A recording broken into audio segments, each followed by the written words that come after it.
Hi everyone, स्वागत है आप सभी का फिर से एक नए वीडियो में। दोस्तों आज हम बात करेंगे जीवन परिचय के बारे में। ठीक है दोस्तों, आज मैं आपको ऐसे टॉप 3 जीवन परिचय बताऊंगा। ठीक है, वो भी संक्षिप्त रूप में, सबसे छोटा। ठीक है, जो कि आपके एग्जाम के लिए इम्पोर्टेंट होने वाला है। ठीक है, इस वीडियो में मैं बताऊंगा कि जीवन परिचय लिखने का सही तरीका क्या होता है। ठीक है, और इससे छोटा जीवन परिचय आपको कहीं नहीं मिलेगा यूट्यूब पर। ठीक है, चलिए वीडियो को शुरू करते हैं। वीडियो में अंत तक बने रहना और चैनल पर नए तो चैनल को सब्सक्राइब करना ना भूलें। दोस्तों पहला जीवन परिचय जो किसका है, पंडित प्रताप नारायण मिश्र का। ठीक है, पहला जीवन परिचय पंडित प्रताप नारायण मिश्र का देखेंगे हम लोग। ठीक है, तो सबसे पहले आपको जब भी लिखेंगे तो हेडिंग डालेंगे जीवन परिचय, ऊपर सबसे पहली हेडिंग रहेगी पंडित प्रताप नारायण मिश्र। ठीक है, चलिए शुरू करते हैं। जीवन परिचय हेडिंग देकर लिखेंगे कि भारतेंदु युग के निबंधकार। ठीक है, भारतेंदु युग के निबंधकार पंडित प्रताप नारायण मिश्र का जन्म सन 1856 ईस्वी में, यानी कि 1856 ईस्वी में उन्नाव जिले के बैजे नामक गांव में हुआ था। ठीक है, बैजे नामक गांव में हुआ था। चलिए नेक्स्ट देखते हैं। इनके पिता पंडित संकटा प्रसाद मिश्र एक महान ज्योतिष थे। ठीक है, इनके पिता का नाम क्या था, तो पंडित संकटा प्रसाद मिश्र। ठीक है, वह एक महान ज्योतिष थे। ठीक है, पिता के साथ कानपुर में ही अंग्रेजी, फारसी, बांग्ला, अंग्रेजी, संस्कृत, उर्दू तथा फारसी का अध्ययन किया। इनसे मिलने जब ईश्वर चंद्र विद्यासागर आए तो ये बांग्ला भाषा में ही उनसे बातचीत किए। ठीक है, इतना सब आपको लिखना है। चलिए नेक्स्ट देखते हैं कि ये कानपुर में काफ़ी लोकप्रिय थे। ठीक है, ये कानपुर में काफ़ी लोकप्रिय थे। सन 1894 ईस्वी में 38 वर्ष की अल्पायु में ही इनका कानपुर में निधन हो गया। ठीक है, कानपुर में इनका निधन हो गया था। कब हुआ था, तो 1894 ईस्वी में। ठीक है, 38 वर्ष की अल्पायु में ही हो गया था। ठीक है, कृतियाँ रचनाएं देख लेते हैं इनकी कि कौन कौन सी रचनाएं, तो हेडिंग देंगे कृतियाँ या रचनाएं। ठीक है, पंडित प्रताप नारायण मिश्र ने लगभग कुल 40 पुस्तकों की रचना की है। ठीक है, 38 वर्ष में इन्होंने कुल 40 पुस्तकों की रचना की है लगभग। जिनमें से कुछ देख लेते हैं। प्रमुख जो है वो क्या है, हाथी अमीर। पहली इनकी रचना क्या है, हाथी अमीर। दूसरी देख लेते हैं कली कौतुक। ठीक है, तीसरी क्या है, मन की लहर। चौथी है ज्वारी ख्वारी, और पांचवी है नागरी पुचारी सभा। ठीक है, ये भी आपको लिखना है इन सबको भी जिन परिचय में। नेक्स्ट हेडिंग देंगे उसी में भाषा शैली। ठीक है, भाषा शैली इनकी लिखेंगे कि पंडित प्रताप नारायण मिश्र की भाषा मुहावरेदार, लक्ष्यदार, उर्दू, फारसी तथा संस्कृत से युक्त है। ठीक है, फिर पैराग्राफ चेंज करके लिखेंगे कि इन्होंने विनोदापूर्ण तथा गंभीर शैली का प्रयोग किया है। कैसी शैली का प्रयोग किया है, तो विनोदापूर्ण तथा गंभीर शैली का। ठीक है, चलिए आई होप कि आपको ये जीवन परिचय समझ में आएगा। दोस्तों इसका PDF मैं डाल दूंगा, डिस्क्रिप्शन में लिंक दे दूंगा, वहाँ से जाकर डाउनलोड कर लीजिएगा। ठीक है, दूसरा दोस्तों है मुंशी प्रेमचंद का। ठीक है, मुंशी प्रेमचंद का जीवन परिचय, तो हेडिंग है जीवन परिचय मुंशी प्रेमचंद का। ठीक है, तो शुक्ल युग के महान उपन्यासकार। ठीक है, शुक्ल युग के यह उपन्यासकार थे एवं कहानीकार भी थे। ठीक है, शुक्ल युग के महान उपन्यासकार एवं कहानीकार मुंशी प्रेमचंद का जन्म 31 जुलाई को कब हुआ था, 31 जुलाई को सन 1880 ईस्वी में। ठीक है, 1880 ईस्वी को काशी से 4 मील दूर लमही नामक गांव में हुआ था। ठीक है, लमही नामक गांव में हुआ था। वो कहाँ पड़ता है, तो काशी से 4 मील दूर है। ठीक है, इनके पिता अजायब राय एक डाक मुंशी थे, यानी कि इनके पिता का नाम क्या था, अजायब राय। ठीक है, वह एक डाक मुंशी थे। नेक्स्ट लाइन है कि बचपन में ही माता पिता का साया इनके सिर से उठ गया, यानी कि बचपन में जब यह छोटे थे तभी इनके माता पिता स्वर्गवासी हो गए थे। ठीक है, नेक्स्ट है कि शिवरानी देवी के साथ इनका विवाह हुआ। ठीक है, अत्यंत निर्धनता के कारण मैट्रिक परीक्षा पास करने के बाद ट्यूशन करने लगे, स्कूल का अध्यापन कार्य शुरू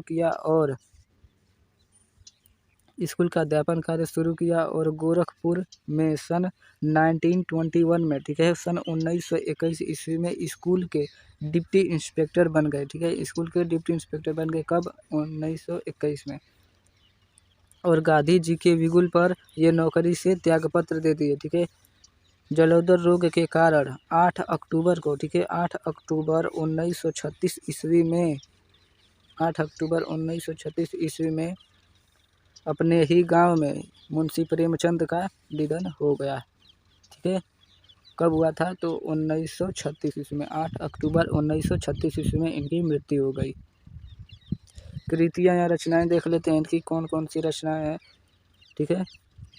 उपन्यास देख लेते हैं कितने उपन्यास हैं इनके, कौन कौन से उपन्यास जो हैं महत्वपूर्ण उपन्यास लिए हैं जो कि आपको आसानी से याद हो जाएंगे। तो पहला है गबन, दूसरा गोदान, थर्ड है वरदान, ठीक है, थर्ड।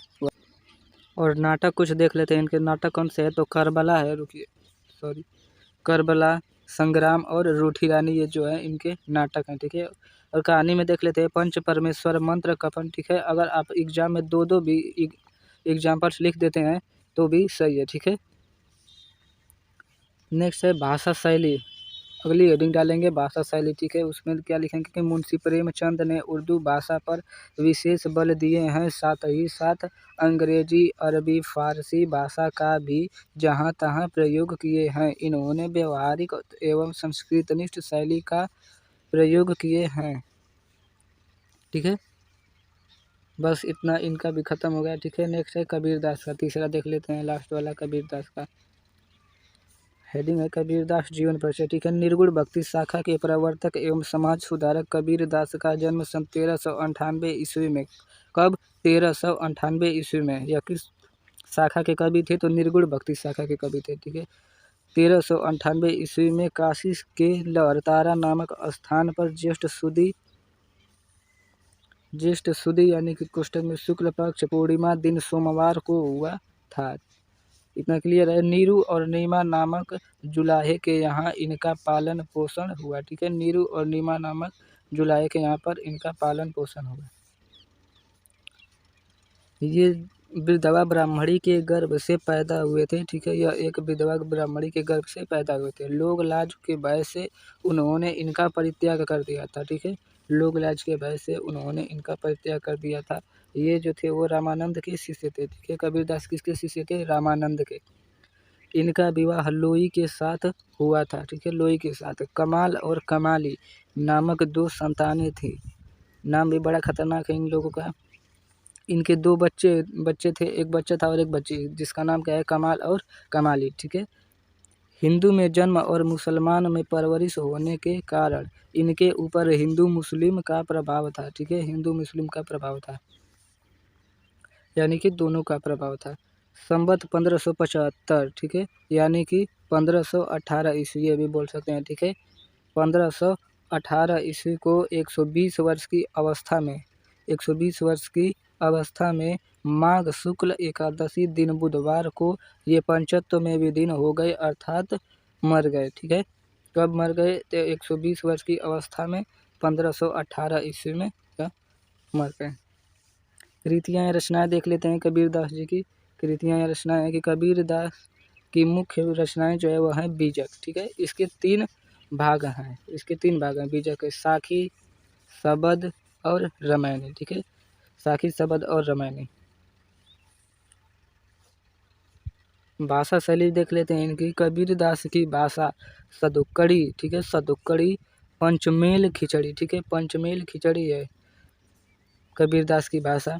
साथ ही इन्होंने खड़ी बोली, ब्रज भाषा एवं भोजपुरी भाषा का प्रयोग किए हैं। व्यंग्यात्मक एवं भावात्मक इनकी प्रमुख शैली है, ठीक है। व्यंग्यात्मक और भावात्मक इनकी प्रमुख शैली है। एक लास्ट वाला और देख लेते हैं। इन तीनों में से आपको चारों में से कोई तीन याद कर लेना होगा, ठीक है। नेक्स्ट है मीराबाई का, ठीक है। मीराबाई का जीवन परिचय भी देख लेते हैं। हेडिंग है मीराबाई जीवन परिचय, ठीक है। कृष्ण भक्ति शाखा की प्रमुख कवित्री मीराबाई का जन्म सन 1498 ईस्वी में राजस्थान के मेड़ता के पास चौकड़ी नामक गांव में हुआ था। पूछ देता है कभी कभी क्वेश्चन में कि कृष्ण भक्ति शाखा की और मीराबाई किस भक्ति शाखा की कवि थी, तो कृष्ण भक्ति शाखा की कवि थी, ठीक है, मीराबाई जो थी। उनका जन्म कब हुआ? तो 1498 ईस्वी में। कहाँ पर हुआ था? तो राजस्थान के मेड़ता नामक गांव में हुआ था, ठीक है। मेड़ता के पास एक चौकड़ी नामक गांव था, वहीं पर हुआ था। इनके पिता का नाम रतन सिंह था, ठीक है। इनके पिता का नाम क्या था? रतन सिंह। उदयपुर के राजा राणा सांगा के पुत्र भोजराज के साथ इनका विवाह हो गया। इनका विवाह किसके साथ हुआ था? तो राजा राणा सिंह के पुत्र भोजराज के साथ हुआ था, ठीक है। परंतु थोड़े ही दिन बाद इनके पति की मृत्यु हो गई। अगली लाइन देखते हैं कि लोक लज्जा को त्याग करके साधुओं के साथ कृष्ण का भजन किया करती थी। ठीक है, जब इनके पति मर गए तब यह अपना घर छोड़ दी और साधुओं के साथ कृष्ण की भजन करने लगी। ठीक है, कृष्ण की। नेक्स्ट है, परिवार की मर्यादा भंग न हो इसलिए इनको मारने के लिए जहर का प्याला भेजा गया। ठीक है, जहर का प्याला भेजा गया। किसने भेजा था? तो वह महाराणा राणा सिंह ने भेजा था। ठीक है, राणा सिंह ने। और यह उसको क्या कि अमृत समझकर पी ली। ठीक है, अमृत समझकर पी ली और इनका बाल भी बाका न हुआ, अर्थात यह इनको कुछ भी नहीं हुआ। ठीक है, परिवार से विरक्त होकर ये वृंदावन से द्वारिका चली गई। यह कहाँ पर रहती थी? वृंदावन में। ठीक है, वहाँ से कहाँ पर चली गई? द्वारिका में। वहीं पर सन 1546 ईस्वी में, कब? 1546 ईस्वी में परलोकवासी हो गई, अर्थात मर गई। ठीक है, 1546 ईस्वी में। रचनाएं देख लेते हैं मीराबाई जी का। मीराबाई जी की प्रमुख रचना कौन सी है? तो नरसिंह जी का मायरा, राम गोविंद, राग सोरठ, मीरा सुधा सिंधु, गरबा गीत। ठीक है, गरबा गीत।